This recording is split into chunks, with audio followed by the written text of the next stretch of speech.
ఎన్నికల ముందు సీటు కోసం, నామినేషన్ వేసిన తర్వాత గెలుపు కోసం వారు చేసిన హంగామా అంతా ఇంత కాదు. ఎంపీలుగా నెగ్గిన నేతలు ప్రజా సమస్యల్ని గాలికొదిలేశారు. అభివృద్ధి పనుల కోసం జిల్లా కేంద్రం ఎక్కడుందో తెలియదన్నట్లు వ్యవహరించడం వారి నైజంగా మారింది. ఏ పార్టీ ప్రజా ప్రతినిధి అయినా తీరు మారడం లేదు. ప్రజా సమస్యల్ని పక్కన పెట్టి సొంత వ్యాపకాలకే పరిమితమైన నేతలెవరు? ఏ జిల్లాలో ఈ పరిస్థితి ఉంది?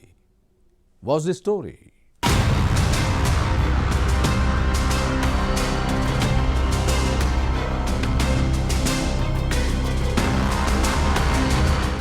అరకు పార్లమెంటు స్థానంలోని ప్రజలు ఎన్నో సమస్యలు ఎదుర్కొంటున్నా ఎంపీ పట్టించుకోవడం లేదు.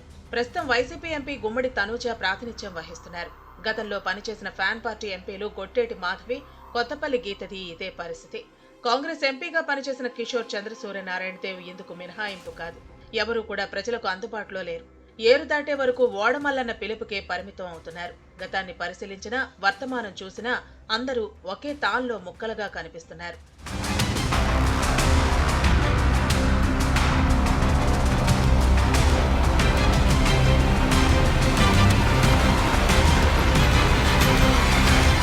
కాంగ్రెస్, టీడీపీ, వైసీపీ ఏ పార్టీ అయినా నేతల తీరు మారటం లేదు. కాంగ్రెస్ నుంచి గెలిచి కేంద్ర మంత్రిగా పనిచేసిన వైరిచర్ల కిషోర్ చంద్ర సూర్యనారాయణ దేవ్ కు రాజకీయ నేతగా మంచి పేరుంది.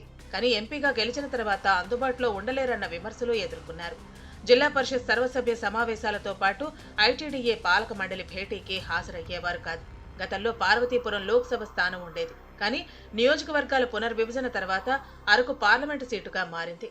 కిషోర్ పార్వతీపురంతో పాటు అరకు కాంగ్రెస్ ఎంపీగా గెలిచిన తర్వాత కూడా ప్రజా సమస్యలను పట్టించుకోలేదు. ఓసారి పార్వతీపురంలో సమావేశం నిర్వహించి అదే తొలి, అదే చివరి భేటీ అన్న విధంగా తన పాలన ముగించారు.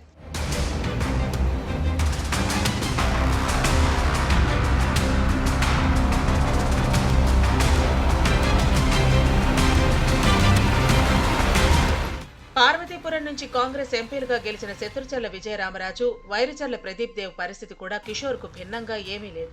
ఆ తర్వాత టీడీపీలో పనిచేసిన డీవీజీ శంకర్రావు కొంచెం పర్వాలేదనిపించారు. 2014లో వైసీపీ ఎంపీగా గెలిచిన కొత్తపల్లి గీత, 2019లో విజయం సాధించిన గొట్టేటి మాధవి, ప్రస్తుత ఎంపీ గుమ్మడి తనూజ సమీక్షలకు హాజరైందే లేదు. విజయనగరం జిల్లా పరిషత్ సర్వసభ్య సమావేశాలతో పాటు సమీకృత గిరిజనాభివృద్ధి సంస్థ భేటీకి వచ్చిందే లేదు. ఎందుకు హాజరు కాలేదని అడిగేవారు లేరు. ప్రజలకు కనిపించరు. వారి సమస్యలు పరిష్కరించరు. ఎన్నికల సమయంలో నామినేషన్లకు, ఆ తర్వాత ఓట్ల కోసం వస్తారు.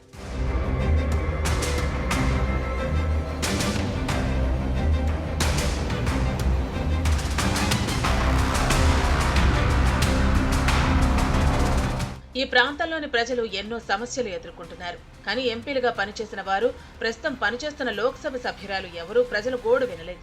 విద్య, వైద్యం, ఇతర మౌలిక సదుపాయాలు అందుబాటులో లేకపోయినా పట్టించుకునే దిక్కులేదు. ఎన్నికల్లో ఓట్లు వేసి గెలిపించిన ప్రజలను గాలి కొదిలేసి సొంత వ్యాపకాలకే పరిమితం అవుతున్నారన్న విమర్శలు ఉన్నాయి. ఇప్పటికైనా అభివృద్ధిపై దృష్టి పెట్టి సమస్యలు పరిష్కరించాలని కోరుతున్నారు.